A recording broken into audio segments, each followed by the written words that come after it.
وتصحيحه لمصالح عباده لابتغائهم من فضله في التجارة من إقليم إلى إقليم.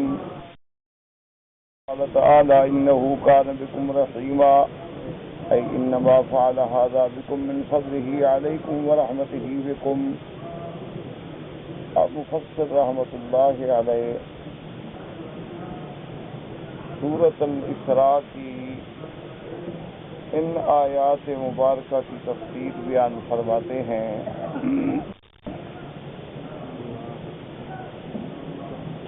کہ اللہ تبارک و تعالی کی نعمتوں سے اپنے بندوں پر کروڑہا اللہ کی نعمتیں ہیں.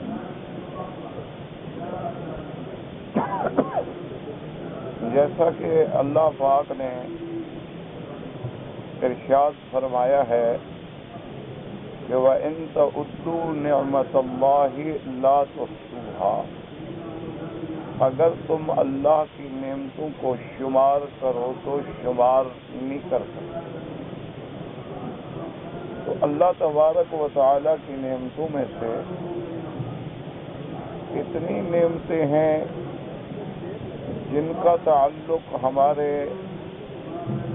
جسم سے ہے، جن کا تعلق اس عالم سے ہے، جن کا تعلق عالم دنیا کی بقا سے ہے، تخلیق انسان سے ہے.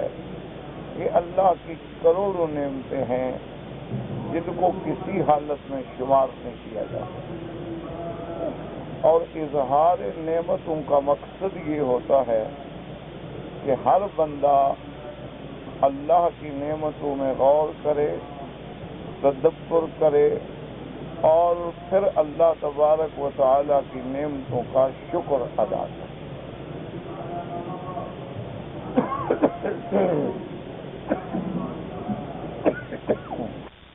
اسی لیے یاد رکھیں کہ علماء کرام نے ارشاد فرمایا ہے کہ سب سے پہلا شکر تو یہ ہے کہ آدمی اپنے اللہ پر ایمان لے آئے.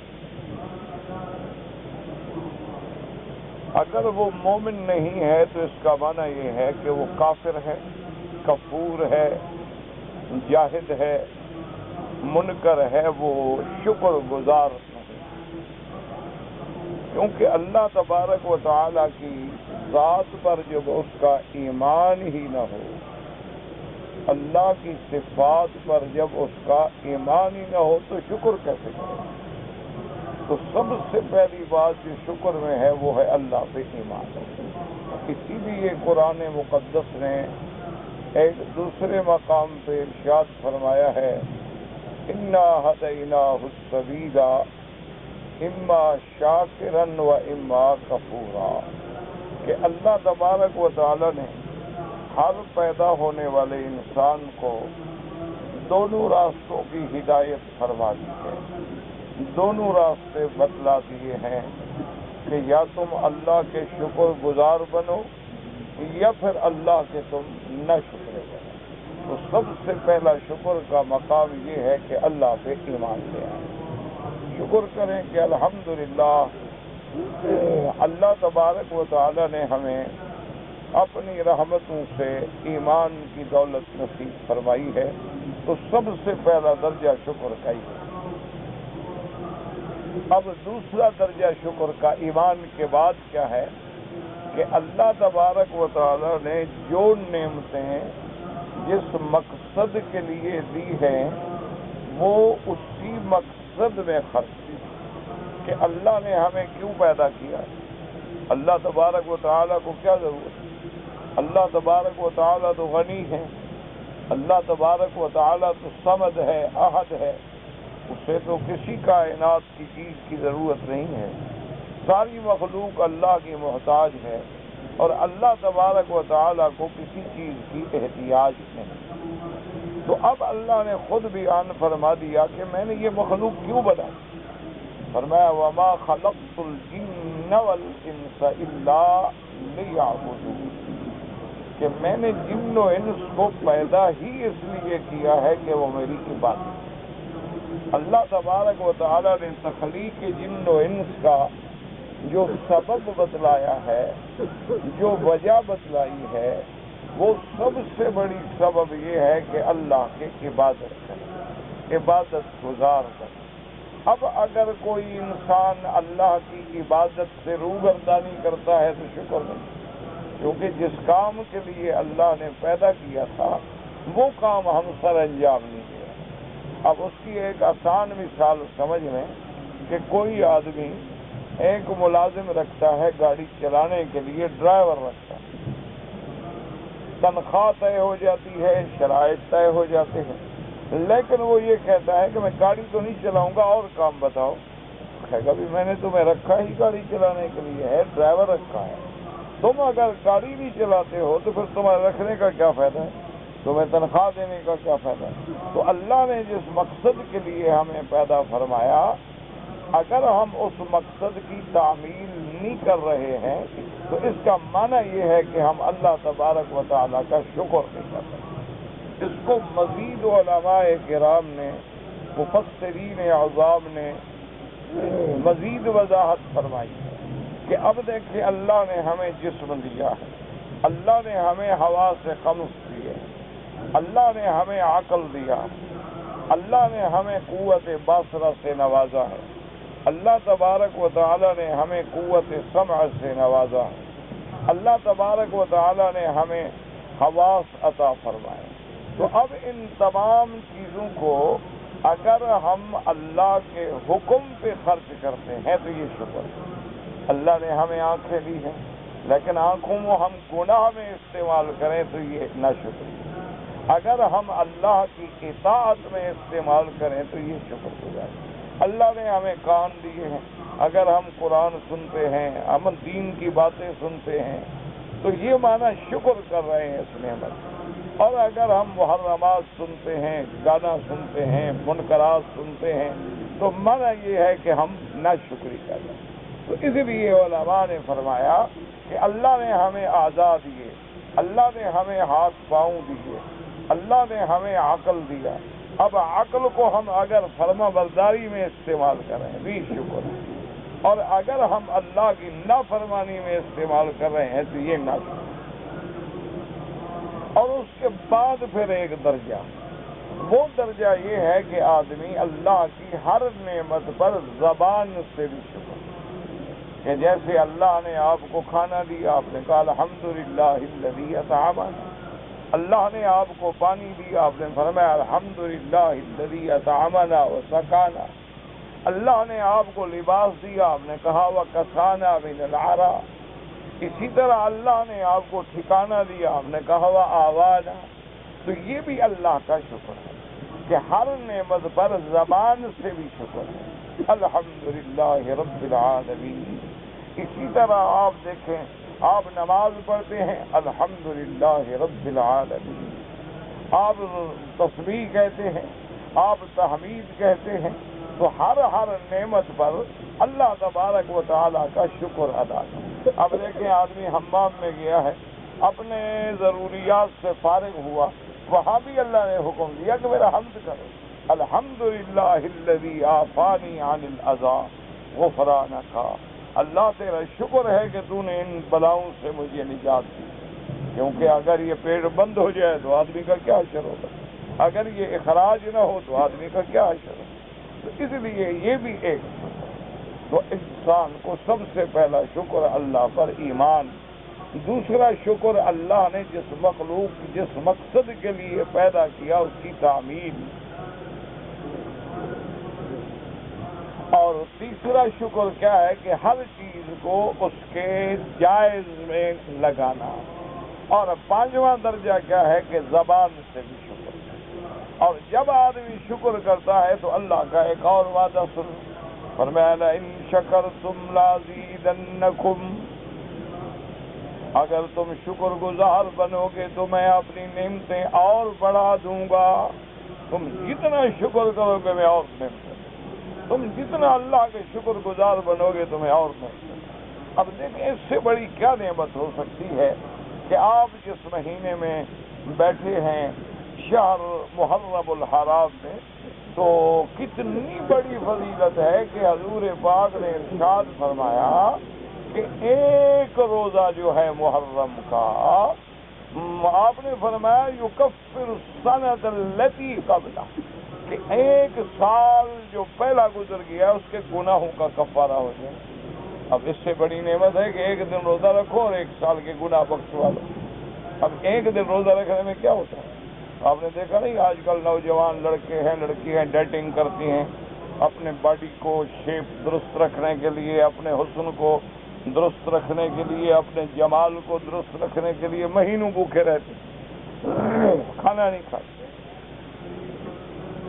اللہ کی نعمتوں سے منہ بند رکھا ہوا ہے، میٹھا نہیں کھاتے، فلاں نہیں کھاتے، یہ نہیں کیوں؟ وہ جی میرا وزن بڑھ جائے گا، میرا شیپ بگڑ جائے گا، میرے اعضاء کی خوبصورتی میں فرق آ جائے گا۔ ایک دن روزہ رکھنا ہے اور ایک سال کے گناہوں کا کفارہ ہے، اس سے بڑی نعمت ہے۔ لیکن ساتھ ایک مسئلہ بھی سمجھ لیں، یہ شریعت کا یہ حکم نہیں ہے کہ صرف ایک روزہ رکھیں، بلکہ حدیث مبارک کے جو الفاظ مبارک ہیں جو سرکار دو عالم نے فرمائے، آپ نے فرمایا کہ افضل الصیام بعد رمضان، کہ رمضان کے مہینے کے بعد، کیونکہ رمضان تو فرض ہے، رمضان کے مہینے کے بعد سب سے افضل روزے جو ہیں وہ شہر اللہ المحرم، محرم کے مہینے میں روزے رکھنا۔ اب اس کا معنی یہ ہوتا ہے کہ آپ مہینے میں مثلا 5 روزے رکھیں، 10 روزے رکھیں، 15 روزے رکھیں، 20 روزے رکھیں، جتنا اللہ تبارک و تعالیٰ توفیق عطا فرمائے، کیونکہ رمضان المبارک کے روزوں کو حضور نے فرمایا کہ رمضان کے بعد اگر کوئی افضلیت ہے تو شہر اللہ المحرم، کہ اس محرم کے مہینے کی فضیلت ہے۔ تو یہ اللہ تبارک و تعالیٰ کی طرف سے انعام ہے، اکرام ہے کہ آدمی جتنا ہمت ہے۔ ہاں، سارا مہینہ تو حضور پاک نے بھی روزے نہیں رکھے، سب سے زیادہ روزے رمضان کے علاوہ حضور صلی اللہ علیہ وسلم شعبان سے، حتیٰ کہ بعض روایات میں یہ بھی آ گیا کان یصوم شعبان کلہ، کہ گویا کہ آپ نے پورا مہینہ شعبان کا روزہ رکھا، حالانکہ کلہ سے مراد ہے جلہ، یعنی اکثرہ۔ حضور صلی اللہ علیہ وسلم نے شعبان المبارک میں زیادہ روزے رکھے۔ اب رمضان المبارک کے بعد فضیلت کا مہینہ، اب دیکھیں کیسی اللہ کی نعمت کہ اللہ نے پہلے ہمیں شعبان عطا فرمایا، جو حضور پاک صلی اللہ علیہ وسلم سب سے زیادہ روزے رکھتے، پھر اللہ نے ہمیں رمضان عطا فرمایا، اور رمضان المبارک کی کتنی بڑی نعمت کہ صحیح احادیث مبارک میں آتا ہے من صام رمضان ایمانا و احتسابا، اسی طرح آتا ہے من قام رمضان ایمانا و احتسابا، کہ جو بندہ رمضان کے مہینے میں روزے رکھے، رات کو قیام کرے، تراویح پڑھے، تہجد پڑھے، نوافل پڑھے، لیکن خالص اللہ کی رضا کے لیے، خالص اللہ سے ثواب طلب کرنے کے لیے، پتہ ہے کتنا بڑا انعام؟ اور میں غفر لہ ما تقدم من ذنبہ، یعنی اس کے پہلے جتنے گناہ ہیں وہ سارے اللہ معاف کر دیں۔ تو اب آپ دیکھیں کہ رمضان میں معافی مل رہی ہے، شعبان میں ہمیں معافی مل رہی ہے، اور پھر یہ بھی فرما دیا کہ دیکھو رمضان کے مہینے کو 3 حصے کیے حضور، آپ نے فرمایا کہ رمضان المبارک کا جو مہینہ ہے اولہ رحمت و اوسطہ مغفرۃ و آخرہ عتق من النار، حضور پاک صلی اللہ علیہ وسلم نے فرمایا کہ رمضان المبارک کا جو مہینہ ہے اس کا ابتدا کے 10 دن جو ہیں یہ تو رحمت ہی رہا، اور اس کے بعد کا جو عشرہ ہے وہ بخشش ہی بخشش، اور اس کا آخری عشرہ جو ہے وہ تو بھی جہنم سے آزادی کے پروانے ملنے کا ہے۔ تو اب آپ اندازہ دیکھیں کہ پہلا عشرہ رحمت آ رہی ہے، دوسرے عشرے میں مغفرت آ رہی، اور تیسرے عشرے میں جہنم سے آزادی کے پروانے ملے۔ اور جس بندے کو جہنم سے آزادی کا پروانہ مل جائے، اس سے بڑی نعمت اور رحمت کیا ہوگی؟ اللہ تبارک و تعالی ہم سب کو اور ہر کلمے پڑھنے والے کو جہنم سے آزاد فرمائے اور جنت الفردوس کی نعمتیں عطا۔ اب جناب اس سے بڑی نعمت ہے کہ بعض صحابہ رضوان اللہ علیہم اجمعین نے جب اپنے فکر کے مطابق اشکال کیا،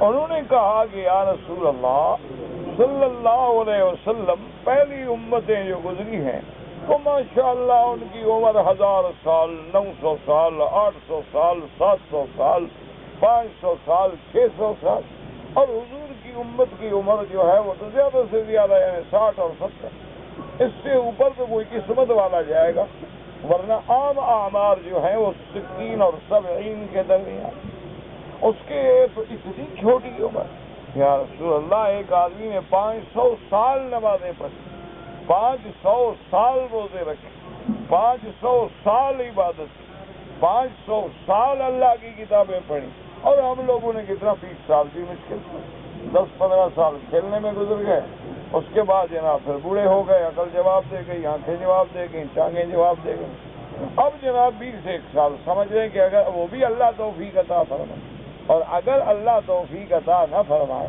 میرے بھائی جب حرم میں آؤ مہربانی کرو یہ اپنے موبائل بند کر لیا کرو، یہ موسیقی حرام ہے اللہ کے حرام، بجائے نماز پڑھنے کے گناہ لے کے واپس جاتے ہو، اب آگے تمہاری مرضی۔ اور سب مسلمانوں کا یہ فرض ہے کہ دشمن کی چال ہے، اس نے ایک چھوٹے سے آلے کے ذریعے ہماری عبادتوں میں، ہماری مساجد کے اندر بھی گانا داخل کر دیا کہ ہر آدمی میوزک پہ لگا ہوا۔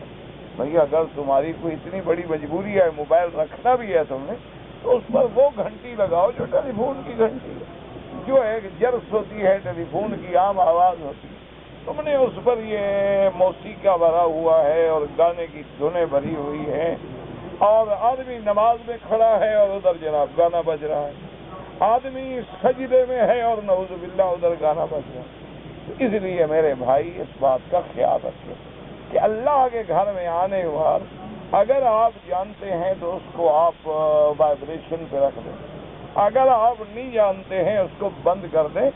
خدا نہ خاصہ تم کون سے پریزیڈنٹ ہو، گورنر ہو کہ 5 منٹ کال آگے پیچھے ہو گئی تو انقلاب آ جائے گا۔ یعنی آپ آدمی کو شرم آنا چاہیے کہ میں ہوں کیا، میری حیثیت کیا ہے کہ کال آئے گی تو میرا انقلاب آ جائے گا۔ کون سے تمہارے کام ہیں غالب خستہ کے بغیر، کون سے کام بند ہیں؟ یہ خامخواہ کے لیے آدمی اپنے آپ کے ساتھ، وہ بڑے لوگوں کے ہوتے ہیں، ضروریات ہیں، معاملات ہیں، حالات ہیں، اہمیت ہے کہ بھئی خدا نہ خاصہ کو اچانک بات ہو جائے تو بس ہو جائے، ورنہ یہ تو ایک مستقل عذاب ہے، یہ جہاں فائدہ ہے مستقل عذاب ہے۔ آدمی بعض اوقات ایسی نعوذ باللہ خبر ملے ہارٹ اٹیک ہو جائے کہ کیا کرو گے؟ یہ کون سی ایسی چیز ہے؟ ہاں رکھیں، لیکن کم از کم نماز میں ہر مسجد پہ آپ نے دیکھا بیچاروں نے بورڈ لکھ کے لگائے ہیں کہ بھابی جوال بند کرو، جوال بند کرو، جوال کی شکل بنا کے کٹ لگایا ہے کہ اگر عربی عبارت نہیں پڑھ سکتے ہو سمجھ جاؤ۔ اس کے باوجود یعنی آپ دیکھیں کہ آدمی طواف میں ہے، احرام میں ہے، اور ساتھ جناب گانا بج رہا ہے، آدمی صفا مروہ دوڑ رہا ہے اور ساتھ میوزک سن رہا ہے، آدمی مقام ابراہیم پہ کھڑا ہے اور اپنی صرف آپ کی نماز نہیں، ساتھ والوں کی نمازیں بھی برباد۔ جب آدمی کا خیال اللہ سے ہٹ گیا تو ایسی عبادت کا کیا فائدہ ہے؟ یہ تو پھر بے روح نمازیں ہیں اور بے مغز اذانیں ہیں، ٹکریں مارنے والی بات ہے کہ آدمی کا نماز میں خیال ہٹ جائے۔ جب تمہارا خیال اللہ سے ہٹ گیا، اللہ کو کیا ضرورت ہے تمہاری؟ تو اللہ کے بندے، اور عجیب ایسا دشمن چالاک ہے، ایسی اس کی تخطیط ہے جناب، کبھی ٹی وی پہ بٹھا دیا، پھر دیکھا یار ٹی وی سے کام نہیں چلتا، وی سی آر نکال دیا، پھر دیکھا وی سی آر سے بھی بہرحال 2 چیزیں خریدنا اور پیسہ لگانا اور ہر آدمی کا مسئلہ نہیں ہوتا، ڈش لگا دیا، پھر دیکھا کہ جو اس سے بھی ذرا انٹرنیٹ لگا دیا، انہوں نے کہا پھر بھی تو مسلمانوں کو ایک وقت ملتا ہے نا، 5 وقت مسجد میں جاتے ہیں تو دنیا سے ہٹ جاتے ہیں. انہوں نے کہا نہیں، اب ان کے جیب میں ڈال دو گانا، کہ سجدے میں بھی گانا اور رکوع میں بھی گانا، ہر وقت ان پہ اللہ کی لعنت کو مسلط کر. اور جب ان پر اللہ کی لعنت آئے گی ہر جگہ مار کھائیں گے اور ہر جگہ ذلیل ہوں گے، ان کو پوچھنے والا بھی کوئی نہیں، کیونکہ ان کی مدد آنی ہے اللہ سے. اللہ ناراض ہو گیا، آپ ختم ہو. باقی تو نہ ان کے پاس علم ہے، نہ ان کے پاس طاقت ہے، نہ ان کے پاس ٹیکنالوجی ہے. یہ تو کھانے پینے کے ماہر ہیں، کھایا پیا، چوری کی، فوٹو بدلا، اقامہ بیچا، عورت کو مرد بنایا، مرد کو عورت بنایا، ایک کام کر سکتا ہے بس. اب اس سے تو ملک فتح نہیں ہوتا. ملک فتح ہوتے ہیں علم سے، ٹیکنالوجی سے، وہ ان کے پاس نہیں.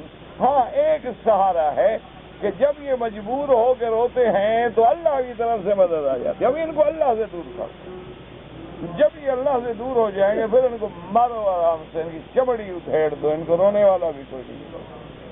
اس لیے میرے عزیز ذرا خیال رکھا کریں اور ایک دوسرے کو نصیحت کیا کریں. ایک مولوی کی آواز کہاں تک پہنچے؟ ہر ساتھی ایک دوسرے، بھائی جزاک اللہ خیر، مہربانی کرو جوال بند کرو، بھائی اللہ تمہیں جزائے خیر دے، جوال بند کرو، بھائی حرم میں جوال استعمال نہ کرو، بھائی مسجد میں استعمال نہ کرو، بھائی اللہ کے گھر میں استعمال نہ کرو. اب اس سے اتنا بڑا فتنہ پھیلا ہے، آپ سوچیں. اب جناب آپ تصور نہیں کر سکتے. اب دیکھیں نا کہ ہم لوگ دیہاتی لوگ ہیں، ہم تو بستیوں کے رہنے والے لوگ ہیں نا، ہم تو جنگلی لوگ ہیں. اور کیا ہوتا تھا، اب 1-2 سالیں بنی ہوتی تھیں، اسی میں باپ بھی ہے، ماں بھی ہے، بہنیں بھی ہیں، بیٹے بھی ہیں، بیٹیاں بھی ہیں، سارا خاندان جو ہے نا جی وہ ایک ہی سال میں ایک کمرے میں 2 کمرے میں. تو اس کا فائدہ کیا ہوتا تھا کہ گناہوں سے بچ جاتا تھا، کہ گناہ کیسے کریں. یعنی حتیٰ کہ شادیاں ہوتی تھی تو میاں بیوی بیچارے سال ہر سال ترستے تھے کہ ہم ملیں کیسے، سال ہر سال، کہ بھئی کیسے بات کریں. وہ ماں دیکھ لے گی، چاچا دیکھ لے گا، چاچی دیکھ لے گی، بھائی دیکھ لے گا، بھتیجا دیکھ لے گا. دیکھو ہر وقت اندر کیا دروازہ بند کر کے پڑے. تو ایک ذریعہ تھا. اب انہوں نے جناب ایسا سسٹم کیا کہ ایک بلڈنگ بناؤ جس میں 2000 کمرہ، فلیٹ بنا دو، سسٹم کر دو. کوئی آ رہا ہے، آپ پوچھ نہیں سکتے کہ جناب آپ کہاں جا رہے ہیں، دفاع تم کون ہے بات کریں، میں تو اس کے پاس جا رہا ہوں. وہ ایک ذریعہ بن گیا بے حیائی کا. اب اس کے بعد ایک مسئلہ تھا، ابھی خط لکھو، لڑکی کو پیغام بھیجو، خط کون لے جائے. خط والا بندہ راز کھول دے پھر بھی مارے گئے. انہوں نے کہا نہیں، دونوں ٹیلی فون جیب میں رکھ لو.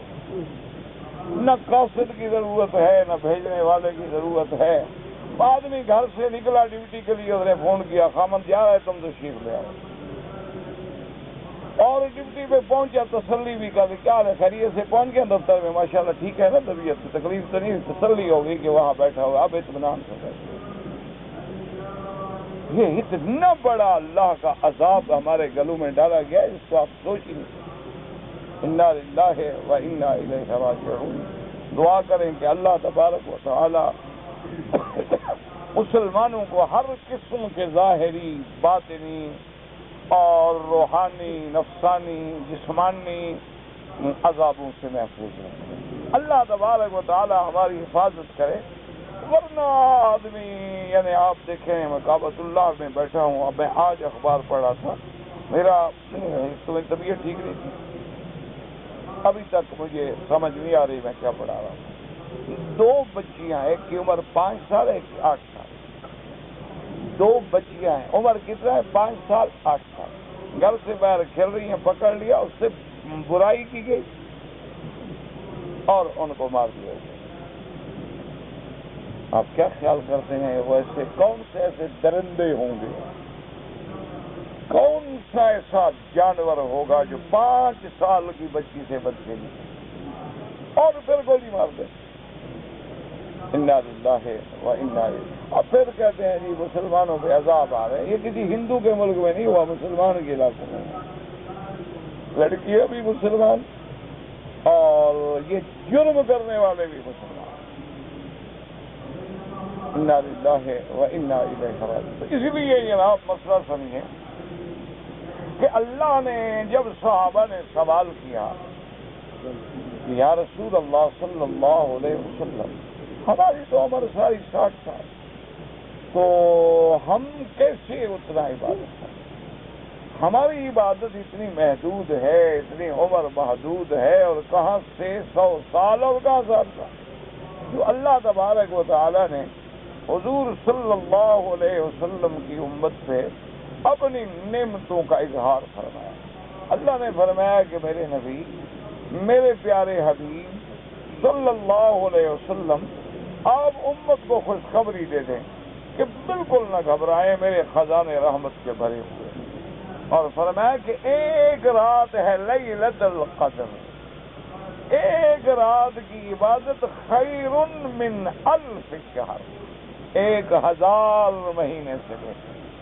اب دیکھیں ایک سال میں کتنے ہوں گے؟ 12 مہینے، یعنی تقریباً 80 سال، یعنی ایک رات کی عبادت 80 سال کے برابر ہو گئی۔ اور جس آدمی کو 10 رمضان مل گئے اس کو 800 سال کی عبادت مل گئی۔ 80 سال جب ایک رات جاگنے میں مل گئے تو جس بندے کو 8 رمضان مل گئے 10 رمضان 1000 سال کی عبادت مل گئی۔ تو اللہ تبارک و تعالی نے ہمیں رمضان کی نعمت سے نوازا، لیلۃ القدر کی نعمت سے۔ اچھا، اب ہم جناب رمضان سے فارغ ہوئے، ماشاءاللہ ابھی عید کا دن خوشی میں گزرا تو اشہر الحج شروع ہو گئے کہ الحج اشہر معلومات، کہ ہم نے تمہارے لیے حج کے مہینے بنائے۔ اب حج کے مہینے، حرمت والے مہینے، شان والے مہینے، عزت والے مہینے، اب حجاج کرام آ رہے ہیں، عمرے کر رہے ہیں، طواف کر رہے ہیں، اللہ کو یاد کر رہے ہیں، پوری کائنات میں لبیک اللہم لبیک کی آوازیں گونج رہی ہیں۔ اب جناب آپ جو شہر ذی الحجہ سے فارغ ہوئے، یعنی اشہر حج سے آپ فارغ ہوئے، شوال سے، ذی القعدہ سے اور ذی الحجہ سے، اللہ نے افضل الصیام شہر اللہ المحرم، اللہ نے آپ کو محرم الحرام کا مہینہ نصیب فرمایا۔ اللہ تبارک و تعالیٰ کے نبی نے فرمایا کہ اس کے روزے رکھنے جو ہیں رمضان کے بعد سب سے زیادہ ثواب، اور سارے مہینے میں سب سے افضل دن جو ہے وہ یوم عاشوراء کہ 10 تاریخ کا روزہ رکھنا۔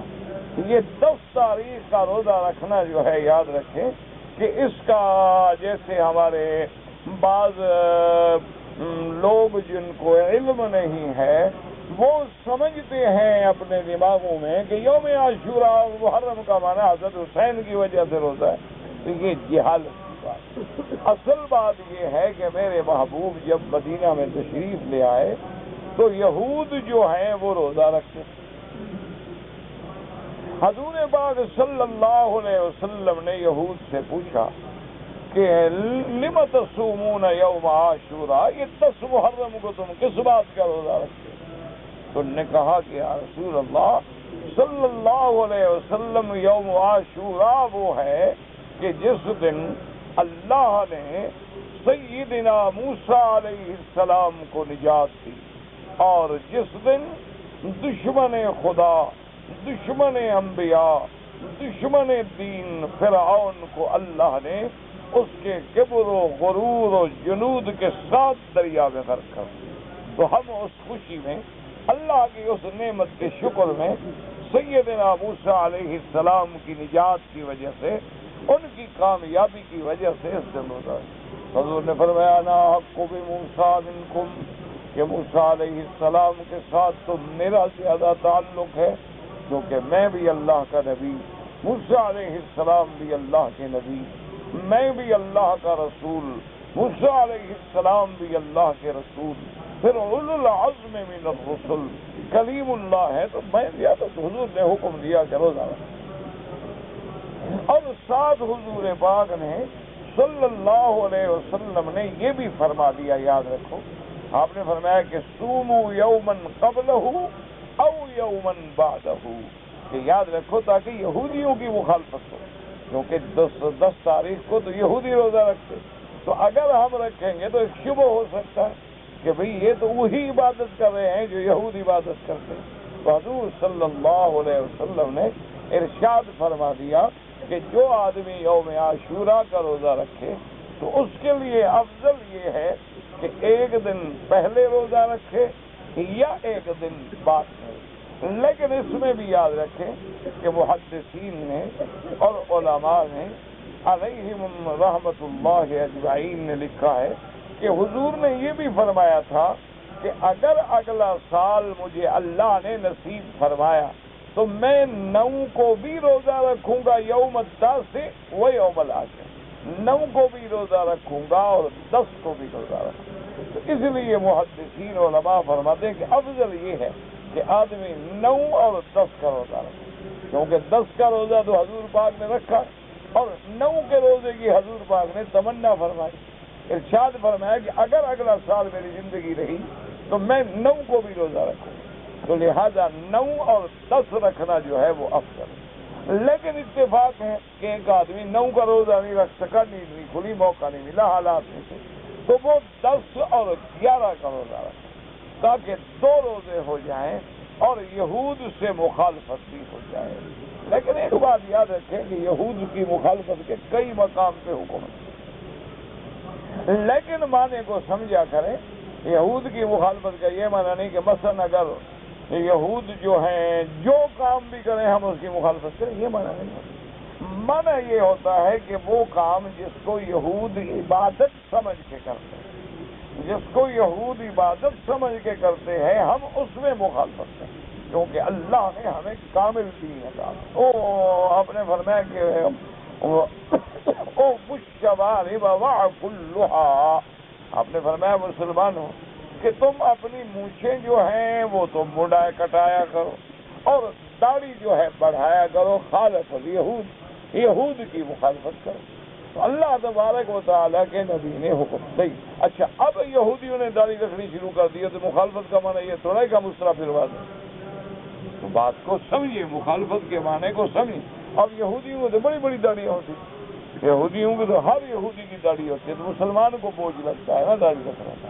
یہودی داڑھی رکھتا ہے، سکھوں کی داڑھی آپ نے دیکھی ہے کسی بڑی داڑھی، ان کو تکلیف نہیں ہوتی داڑھی رکھنے میں، لیکن مسلمان کو نعوذ باللہ تکلیف۔ اچھا، ان کے تو آپ دیکھ لیں کہ بڑے سے بڑے عہدے پہ ہوں گے لوگ، بڑے سے بڑے عہدے پہ ہو اور لاکھوں مجبوری ہو، کہے گا میں نوکری چھوڑ دوں گا، میں بال نہیں کٹاؤں۔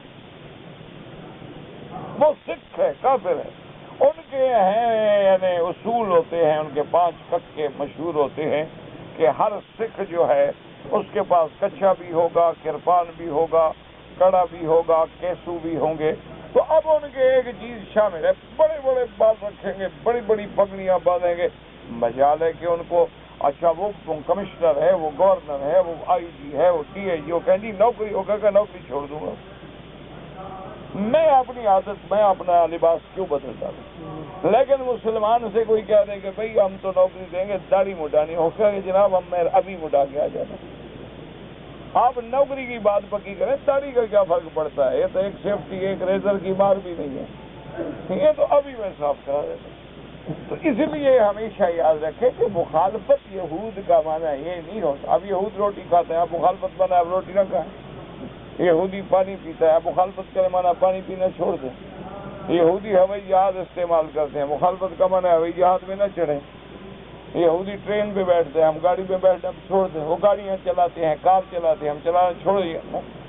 معنی کو سمجھیں کہ وہ چونکہ روزہ رکھتے تھے، اب اگر ہم روزہ رکھیں تو روزہ عبادت ہے، تو لہذا ان کی ایسی عبادت کی ہم لازماً تشریح اختیار نہیں کریں، یا ان کا شعار ہے کہ جو ان کی علامت بن گیا ہے کہ یہ یہودی ہے، جیسے سکھوں کا شعار ہے، ہندوؤں کا شعار ہے اور یہود کا شعار ہے، اس سے اللہ کے نبی نے ہمیں منع فرما دیا کہ اگر تم بھی ایسا کرو گے، من تشبہ بقوم فہو منہم، اگر تم ایسا کرو گے تو گویا تم بھی ان میں شمار ہو جاؤ گے، تم جن کی شکل اختیار کرو گے پھر اللہ تمہیں انہی کے ساتھ کھڑا کر دے۔ اس لیے حضور صلی اللہ علیہ وسلم نے فرمایا کہ جو بندہ روزہ رکھے محرم کا، اللہ توفیق دے، افضل یہ ہے کہ 9 اور 10 رکھے، اگر 9 نہیں رکھ سکا تو 10 اور 11 رکھے، لیکن اس کے علاوہ بھی روزہ رکھنا چاہتے ہو 12 رکھو، 13 رکھو، 14 رکھو، 20 روزے رکھو، 10 روزے رکھو، کوئی منع نہیں ہے، اور بہت بڑی فضیلت ہے اور بہت بڑا ثواب ہے، کیونکہ حضور پاک صلی اللہ علیہ وسلم کے ایک ایک لفظ میں حکمتیں ہیں کہ افضل الصیام عند اللہ بعد رمضان شہر اللہ المحرم، کہ افضل الصیام جمع کا صیغہ ہونا، حضور نے یہ نہیں فرمایا کہ ایک روزہ افضل ہے بس، اس کے علاوہ افضل نہیں ہے، فرمایا نہ محرم کے مہینوں میں روزہ رکھنا افضل ہے۔ اب جتنا اللہ توفیق عطا فرمائے، تو جن کو اللہ نے اتباع سنت کے مطابق توفیق دی 9 اور 10 کا روزہ رکھا الحمدللہ، اور جنہوں نے 10 کو رکھا ہے وہ 11 کو بھی رکھیں، اور اس کے علاوہ بھی اللہ جتنا توفیق دے، ایک روزہ پھر چھوڑ دیا، پھر رکھ لیا، پھر چھوڑ دیا، تو یہ اللہ کی ہم پہ نعمتیں ہیں، تو اس نعمتوں پر جب ہم عمل کرتے ہیں تو اللہ کی رحمتیں ہیں۔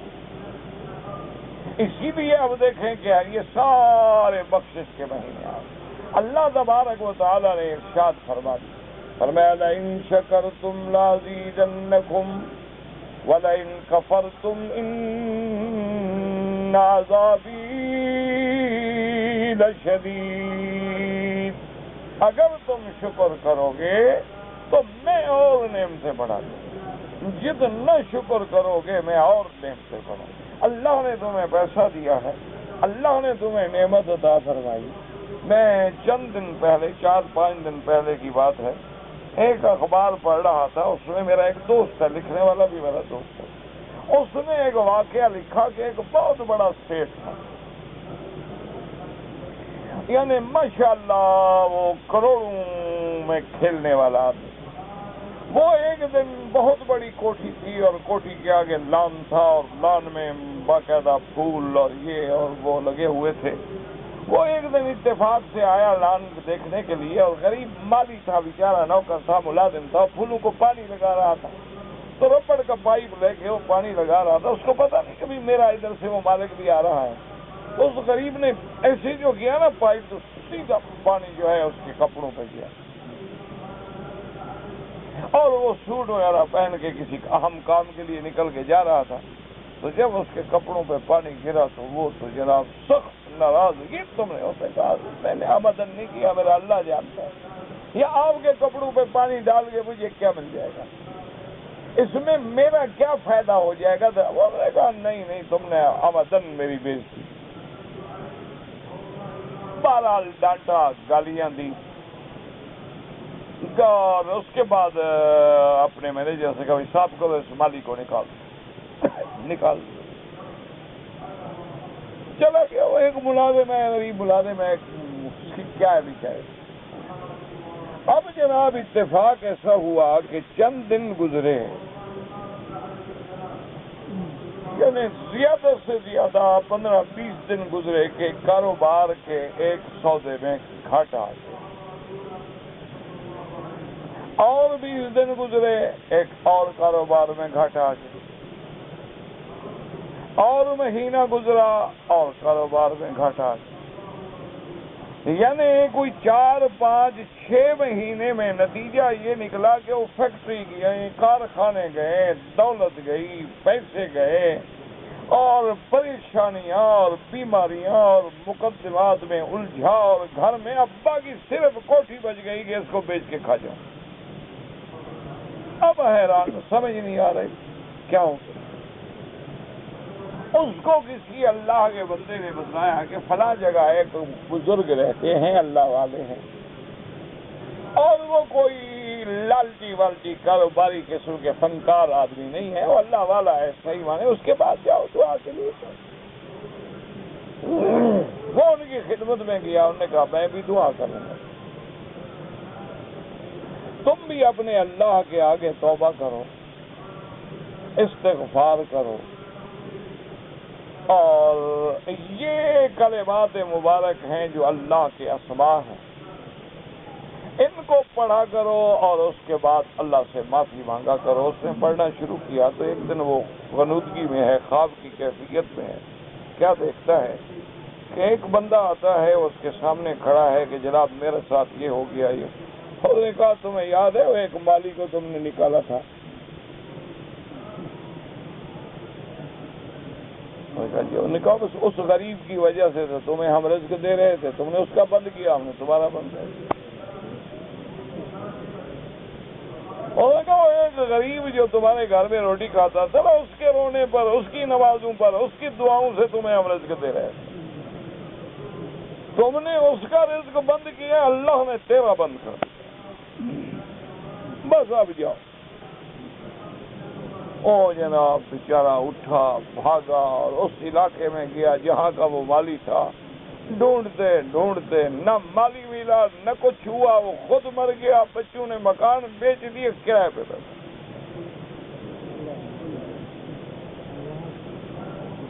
تو اس لیے ہمیشہ یاد رکھیں کہ لئن شکرتم لأزیدنکم، کہ اگر تم اللہ کی نعمتوں کا شکر کرو، اللہ کی نعمتوں کو غریبوں پہ تقسیم کرو، اللہ کی نعمتوں کو اپنے سے کمزور لوگوں کے ساتھ شیئر کرو، تو اللہ تمہارے رزق میں اور برکت۔ اللہ کے خزانے میں بھلا کیا کمی؟ اللہ تبارک و تعالیٰ تو خزائن السماوات والارض کے مالک۔ اللہ تبارک و تعالیٰ تو جس کو چاہیں اونچا کر دیں، جس کو چاہیں نیچا کر دیں، جس کو چاہیں غنی کر دیں اور جس کو چاہیں بھکاری بنا دیں۔ اللہ تبارک و تعالیٰ چاہیں تو بے نواؤں کو اونچا کر دیں اور اونچوں کو نیچا کر دیں۔ اس لیے فرمایا والا ان کفرتم، اگر تم نے نہ شکری کی، نہ شکری۔ اسی لیے فقہا نے مسئلہ لکھا ہے کہ اگر تم نے پھل کھائے ہیں، فروٹ کھائے ہیں، تو فقہا رحمت اللہ علیہم نے لکھا ہے کہ ان کے چھلکے جو ہیں وہ گلی میں نہ پھینکا کرو، ان کو چھپا کے کسی جگہ پھینکو۔ کیوں؟ کوئی غریب بچہ گزرا اور اس کو ان چھلکوں کی خوشبو آئی اور اس نے کہا کہ یار یہ دیکھو ان کے گھروں میں تو پھل ہیں، ہم نے تو کبھی چکھا نہیں، اس کے دل سے آہ نکلی تو کہیں خدا تم پر ناراض نہ ہو جائے۔ اسی لیے سیدہ عائشہ رضی اللہ تعالی عنہا فرماتی ہے کہ حضور صلی اللہ علیہ وسلم فرماتے تھے کہ اگر اپنے گھر میں گوشت پکا رہے ہو اور گوشت تھوڑا ہے، ہمسایوں کو نہیں پہنچا سکتے ہو، تو کم از کم پانی تو مفت میں ملتا ہے نا، شوربہ بڑھا دو، پانی زیادہ ڈال دو، لیکن ہمسائے کا خیال رکھو، اپنے دیوار بدیوار غریب کا خیال رکھو، اپنے سے کمزور کا خیال رکھو۔ اللہ نے تمہیں نوکر دیے ہیں، ملازم دیے ہیں، ملازموں کا خیال رکھو۔ کوئی پتہ نہیں ہوتا کہ ان لوگوں کو جن کو ہم کچھ نہیں سمجھتے ان میں اللہ کے بندے چھپے ہوئے ہوتے، اور یہ اللہ کے ولی جو ہیں ان کے لیے یہ قبے جبے ضروری نہیں ہوتے۔ اولیاء اللہ کی علامت یہ نہیں ہوتی کہ ان کے پاس دولت ہو، پیسہ ہو، مزدور ہو، درمیان میں تو ایسے چھپے ہوئے ہوتے ہیں، کوئی بندہ دیکھنے کے بعد سمجھتا بھی نہیں کہ یہ کون ہے، لیکن وہ اتنے بڑے اللہ کے مقبول بندے ہوتے ہیں کہ کوئی بات لفظ سے زبان سے نکل گئی تو اللہ سچا کر دے۔ اس لیے اللہ تبارک و تعالیٰ نے ہمارے لیے یہ نعمتیں رکھی، زمان میں بھی نعمتیں ہیں، مکان میں بھی۔ اب آپ دیکھیں کہ محرم کا مہینہ ہے اور صوم یوم عاشورہ ہے، افضل الصیام ہے، اور پھر روزے رکھنے کا موقع اللہ نے تمہیں حرم میں عطا فرمایا۔ بھی ایک ہے صوم یوم عاشورہ ہے، ٹھیک ہے، ایک آدمی اپنے ملک میں روزہ رکھا، روزہ تو وہ بھی ہے، گناہوں کا کفارہ تو انشاءاللہ اس کے لیے وہ روزہ بھی بن جائے گا، لیکن اس آدمی کا کیا مقابلہ ہے کہ جس کو اللہ تبارک و تعالیٰ نے یعنی اپنے حرم محترم میں، حرم مکرم میں، حرم مکی میں روزہ رکھنے کی سعادت عطا فرما دی، اور اس کے لیے اس سے بڑی نعمت کیا ہے کہ جب افطار کا وقت آیا تو وہ اللہ کے کعبے میں آ گیا اور آنکھیں کعبۃ اللہ پہ ہیں اور ہاتھ میں مائے زمزم ہے اور مدینے کی کھجور ہے، تو اس سے اللہ کی بڑی نعمتیں کیا ہوتی ہیں؟ تو اللہ تبارک و تعالیٰ کی یہ جتنی نعمتیں ہیں یعنی ہم ان کا شکر ادا نہیں کر سکتے، اللہم لا نحصی ثناء علیک انت کما اثنیت علی نفسک۔ حاجی صاحب یہ احرام جو ہے نیچے تک آ رہا ہے، دیکھنے والا بھی ملعون اور دکھانے والا بھی ملعون۔ اچھا عمرہ کر رہے ہو تو اللہ کے بندو جب احرام باندھو تو یاد رکھا کرو، جو لوگ چادر اپنی ناف کے نیچے باندھتے ہیں تو ملعون بن جاتے ہیں، لعنتی بن جاتے ہیں، کیونکہ حضور نے فرمایا کہ دیکھنے والے پر بھی لعنت ہے اگر آمدن دیکھے۔ اتفاق سے نظر پڑی تو بیچارہ گناہگار نہیں ہے، اور آمدن جس نے کھول کے رکھو ہے فکر ہی نہیں، طواف کر رہا ہے کھلا ہوا ہے، صفا میں ہے کھلا ہوا ہے، احرام میں آ رہا ہے کھلا ہوا۔ خدا کے بندے عقل سیکھو کہ عورت الرجل من السرۃ الی الرکبۃ، کہ مرد کا جو ننگ ہے شرمگاہ ہے وہ سرہ سے لے کر گھٹنے تک ہے، تو اگر ذرا 1 ملی میٹر بھی ظاہر ہو گیا تو آدمی ملعون بن گیا۔ اس لیے ہمیشہ آدمی خاص طور پہ احرام میں، کیوں چلو آپ نے شلوار نیچے باندھی لیکن اوپر بنیان آ گئی، اوپر کرتا آ گیا، اوپر قمیص آ گئی، بدن چھپ گیا، لیکن احرام میں غریب کیا کرے گا؟ ایک نیچے چادر ہے ایک اوپر چادر ہے، تو اس کو خاص طور پہ دیکھنا چاہیے کہ میں چادر کہاں باندھ رہا ہوں، میری چادر کہاں بندھی ہوئی ہے، ایسا نہ ہو کہ ثواب کے بجائے میں گناہوں کو سمیٹ کے واپس آ جاؤں۔ تو اللہ تبارک و تعالی نے اپنی نعمتوں کا مختلف انداز میں ہم پہ انعام فرمایا۔ وہ نعمتیں ہیں جو بے اعتبار زمان کے ہیں تو اللہ نے ہمیں محرم الحرام عطا فرمایا، وہ نعمتیں ہیں جو بے اعتبار مکان کے ہیں اللہ نے ہمیں حرم عطا فرمایا، اور وہ نعمتیں جو بطور عبادات کے ہیں اللہ نے روزے رکھنے کی توفیق عطا فرمائی، اور وہ نعمتیں ہیں جو افطار میں ہیں تو اللہ نے افطار کے وقت میں جو دعوی مقبولہ ہے وہ اللہ نے ہمیں کعبے کے سامنے نصیب فرمائی، اور اللہ تبارک و تعالی نے بعض خوش نصیبوں کو اور روزے کے ساتھ طواف بھی نصیب فرما دی، بعض خوش نصیب لوگوں کو اللہ تبارک و تعالی نے افطار کے لیے ماء و زمزم، زمزم کا پانی عطا فرمایا جو سب سے افضل پانی ہے، اور اللہ تبارک و تعالی نے مدینہ منورہ کی کھجوریں عطا فرمائی، تو یہ ساری اللہ کی نعمت۔ حضرت نانوتوی رحمۃ اللہ علیہ کے پاس ایک آدمی نے کھجوریں دی، اور بزرگوں کا بھی واقعہ ہے کہ ان کے پاس جب مدینہ منورہ کی کھجوریں آئیں تو وہ لے آنے والا کوئی بیچارہ عام سا دیہاتی آدمی تھا اور دیہاتی حاجی تھا، وہ غریب کھجوریں جیسے اس کو ملی بس لے آیا اور ساری مٹی لگی ہوئی تھی۔ تو وہاں جو آدمی بیٹھے ہوئے تھے انہوں نے کہا اللہ کے بندے ایک بزرگ کو تم کھجوریں پیش کر رہے، دیکھا نہیں اوپر مٹی ہے، اچھی طرح دھو کے پلیٹ میں صاف کر کے دینی چاہیے۔ تو انہوں نے فرمایا کہ بھائی رہنے دو، مت دھونا میرا بھائی۔ انہوں نے کہا کیا بات؟ نے کہا اسی مٹی کے لیے تو کھا رہا ہوں، ورنہ کھجوریں تو ہر ملک میں مل جاتی۔ فرمایا کھجوریں تو ہر ملک میں ہوتی، کون سا ملک ہے جہاں کھجوریں نہیں ملتی؟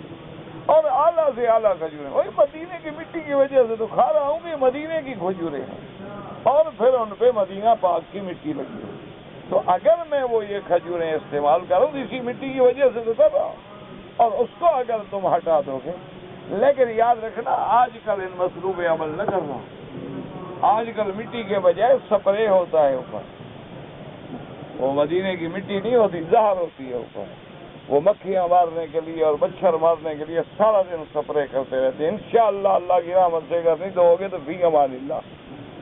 تو مدینے کی کھجور تو شفا تمہیں جب کرے گی جب بطن اور ایمان صاف ہوگا، لیکن سپرے فوراً اثر کرے گا۔ اس لیے ہمیشہ جو ہے خیال رکھا کریں، ہر وقت حالات کے مطابق فتویٰ بدل جاتا ہے۔ وہ جس دور کی بات تھی تو یہ دوائیں پیدا ہی نہیں ہوئی تھی، اور یہ کھادیں اور یہ سپرے اور یہ بلائیں اور یہ چیزیں جو ہے تو ایجاد ہی نہیں ہوئی، تو اس وقت تو ایک خالص مٹی تھی۔ اور پھر ہمارا تو ایمان ہے، صحیح حدیثوں میں ہے کہ مدینے کی تو مٹی میں بھی شفا ہے۔ حضور پاک صلی اللہ علیہ وسلم نے خود صحابہ کو فرمایا تھا کہ ایسے اپنی زبان لگا کر مٹی پہ لگا دو اور پڑھ لو بسم اللہ بتربت ارضنا بریقت بعضنا اللہ یشفی سقیمنا، اور اس کے بعد زبان پہ لگاؤ اور زخم ہے تو زخم پہ لگاؤ۔ حتیٰ کہ علماء نے لکھا ہے، میں نے کتابوں میں پڑھا ہے کہ طاعون کی گلٹی جس کا کوئی کائنات میں علاج پیدا نہیں ہوا، وہاں وہ مدینے کی مٹی لگائی تو شفا ہو گئی۔ لوگوں نے کینسر پہ لگائی تو کینسر ختم ہو گئے۔ یہ اللہ کی شان۔ اور بعض علماء محدثین اس حکم کو عام بھی لکھتے ہیں کہ ہر ملک کی مٹی میں اس جنس کے لیے اللہ نے یہ خاصیت رکھی۔ بہرحال ہر ملک کی مٹی میں ہو نہ ہو، مدینے کی مٹی کے بارے میں تو احادیث مبارک میں ہوتی، تو اس لیے ہمیشہ یاد رکھیں کہ یہ ساری اللہ کی نعمتیں ہیں، اور اللہ کی نعمتوں کو اللہ کے حکم کے مطابق استعمال کرنا جو ہے یہی سب سے بڑی دلیل ہے شکر کی۔ اور جب تم وہ کرو گے، اسی طرح روایات اسرائیلیہ میں ایک واقعہ تھا۔ سیدنا موسیٰ علیہ السلام کے زمانے میں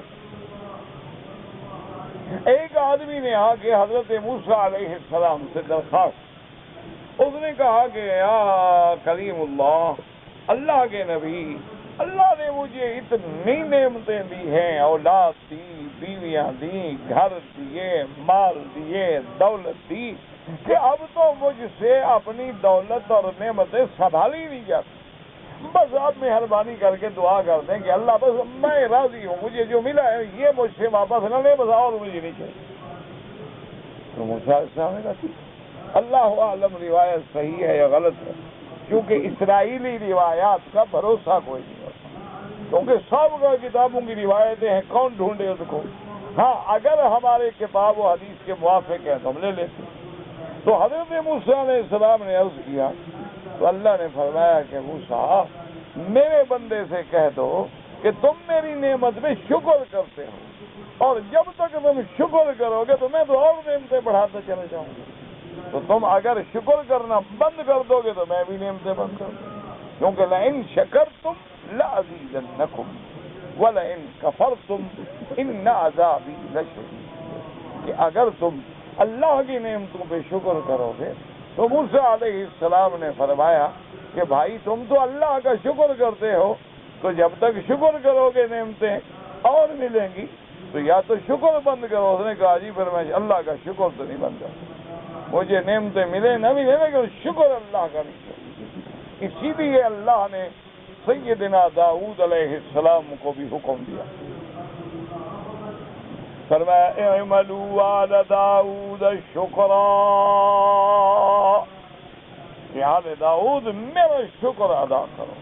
تو اللہ کے پیغمبر ہر وقت اللہ کے ذکر میں ہوتے تھے، اور بعض کتابوں میں یہ بھی آتا ہے کہ سیدنا داؤد علیہ السلام نے اپنے گھر والوں پہ اوقات کو تقسیم کر دیا تھا۔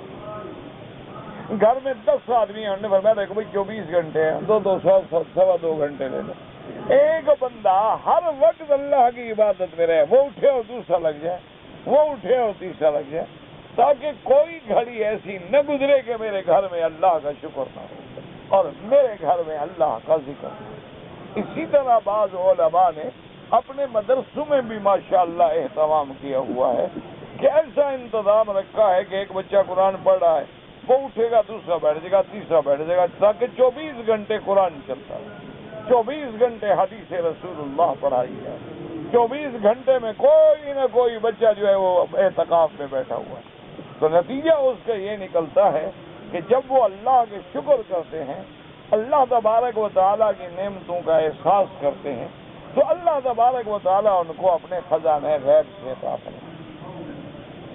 ہمارے استاد سے اب تو فوت ہو گئے، اللہ ان کی قبر پہ رحمت کرے، کسی آدمی نے پرانے وقت کی بات ہے، یعنی اتنا پرانی بھی نہیں، تو شکایت کر دی، تو ایک آدمی ان کی رپورٹ لینے کے لیے آیا کہ آپ لوگوں کا یہ مدرسہ جو چل رہا ہے یہ 500-800 طالب العلم ہے، اور تو بڑے سے بڑا آدمی کیوں نہ ہو تو 50 آدمی کو بھی ایک وقت کا کھانا نہیں کھلا سکتا، ایک دن دعوت کرے گا، 2 دن کرے گا، مہینہ تو نہیں کر سکتا۔ یہ کیا بات ہے کہ آپ غریب لوگ ہیں، فقیر لوگ ہیں، اور 800 طالب ہے، 1000 طالب ہے، صبح کا ناشتہ، دوپہر کی روٹی، رات کی روٹی، چائے، خرچہ برچہ تھا، یہ کہاں سے پیسہ کہاں سے؟ حضرت نے فرمایا کہ بھائی یہ جاننا چاہتے انہوں نے ایک طالب کو بلایا، اس کو کہا کہ بھائی ایسا کرو کہ وہ مدرسے کے چندے کی صندوق جی جو ہے نا وہ مسجد میں نہ رکھو، آج باہر سڑک پہ رکھو۔ اب انہوں نے کہا حضرت اس سے کیا ہوگا؟ انہوں نے کہا دیکھو بھائی اب وہ ہم نے اپنے مسجد میں بھی نہیں، مدرسے میں بھی نہیں، بندہ بھی نہیں بٹھایا، سڑک پہ رکھا۔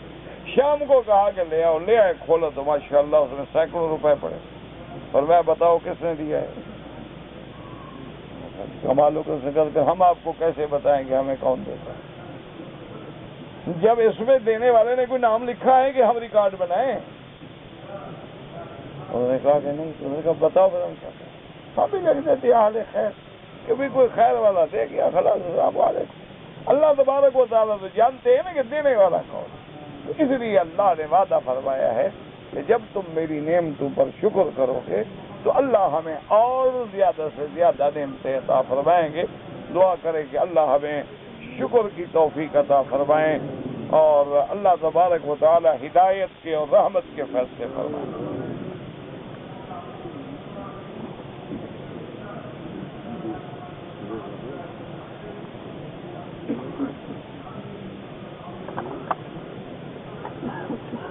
کچھ لوگ ہیں جب اذان ہوتی ہے ٹی وی بند نہیں کرتے، ان لوگوں سے علیحدہ ہو جاؤ، دور ہو جاؤ، نصیحت کرو، اگر نصیحت نہ مانے تم الگ ہو جاؤ، کیونکہ یہ شریعت کا حکم ہے کہ برے لوگوں کی صحبت میں رہو گے تو برے بن جاؤ، اور اگر تم برائی نہ بھی کرو تم ان میں شمار ہو گئے۔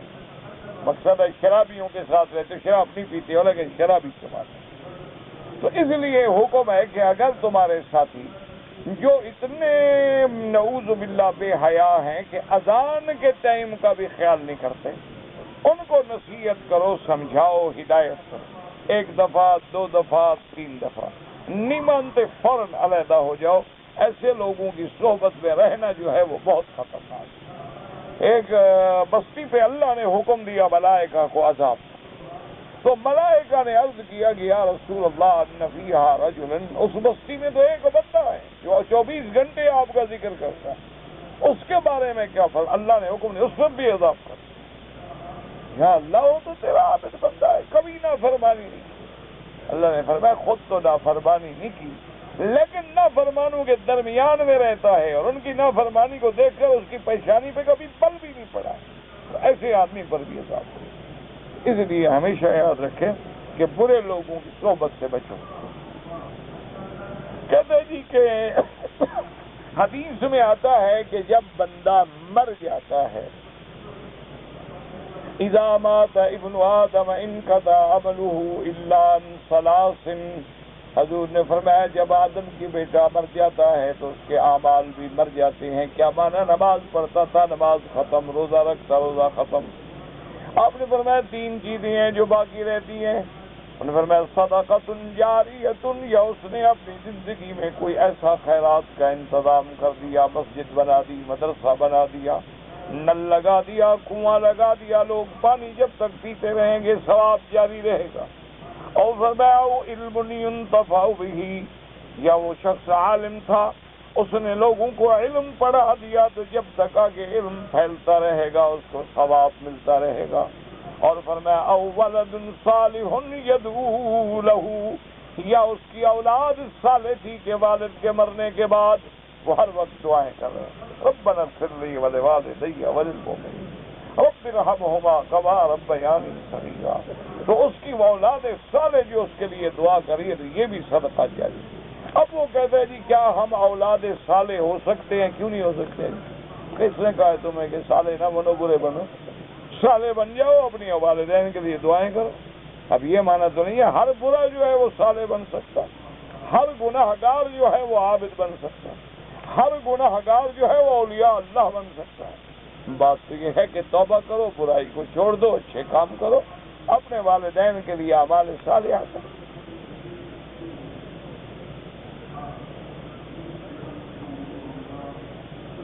کہتے ہیں جی کہ میرا باپ زندہ ہے، میرے باپ کا عمر کا ایک آدمی تھا، اس کو میں ابا جان کہہ رہا تھا، تو لوگوں نے کہا کہ چونکہ تمہارا باپ زندہ ہے اس کو ابا نہ کہو، کچھ نہیں ہوگا، خیر کچھ نہیں ہوگا۔ بڑے کو آدمی ادب سے ابا کہہ دیتا ہے، برابر والے کو بھائی کہہ دیتا ہے، چھوٹے کو بیٹا کہہ دیتا ہے۔ اب ساری دنیا کو ہمارے بیٹے تھوڑی بن جائے گی، یہ ہمارے بھائی تھوڑی۔ یہ تو احترام ادب کا لفظ ہے کہ جب بھی آدمی کسی کو بولے گا تو بولنے سے نہ کوئی ابا بن جاتا ہے، بولنے سے نہ کوئی بیٹا بن جاتا ہے، بولنے سے نہ کوئی بھائی بن جاتا ہے۔ لیکن ہمیں شریعت نے حکم دیا ہے کہ خالق الناس بخلق حسن، کہ لوگوں سے جب معاملہ کرو تو اخلاق حسنہ سے پیش جاؤ۔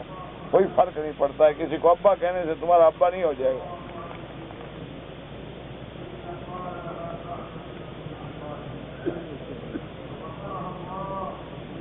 میں نے ایک بچے کو لے کر پالا تھا، تو وہ 2 دن کا تھا۔ ہر جگہ میں نے اپنا نام لکھوا دیا، بہرحال تم نے لکھوا دیا، یہ ایک قانونی بات ہے۔ شرعاً وہ تمہارا بیٹا نہیں، شرعاً وہ اپنے باپ کا بیٹا ہے۔ ادعوہم لآبائہم هو اقسط عند اللہ، اگر اس کے باپ کا نام تمہیں معلوم ہے وہی لکھو، یہ نہیں ہے کہ تمہارے لکھنے سے احکام بدل جائیں گے۔ یہاں بھی بہرحال جب نکاح کرو گے تو وہ یہاں ایک قانونی بات ہے کہ پاسپورٹ بن گئے، چیزیں بن گئی، ریکارڈ بن گیا، تو نام رکھنے سے فرق نہیں پڑے گا۔ بہرحال وہ بیٹا تو اس کا ہوگا، تمہارا متبنی ہوگا۔ آپ نے اپنا نام لگا دیا ہے، کوئی فرق نہیں پڑتا، نکاح بھی ٹھیک ہے، ہر چیز ٹھیک ہے، لیکن اصل یہی ہے کہ ہر کسی کو ان کے والد کے نام سے پکارا جائے۔ اگر کسی نے جھوٹی قسم کھائی ہے، بہرحال 10 مسکینوں کو کھانا کھلا دو۔ اگر ایک طلاق دی بیوی کو رجوع کر لو، دعائیں سیدھی اللہ سے مانگو۔ اگر چپل باتھ روم میں استعمال کرتے ہو تو وہ مسجد میں کبھی استعمال نہ کرو، کیونکہ سپنج ہے، گندا پانی اندر رہ جاتے ہیں۔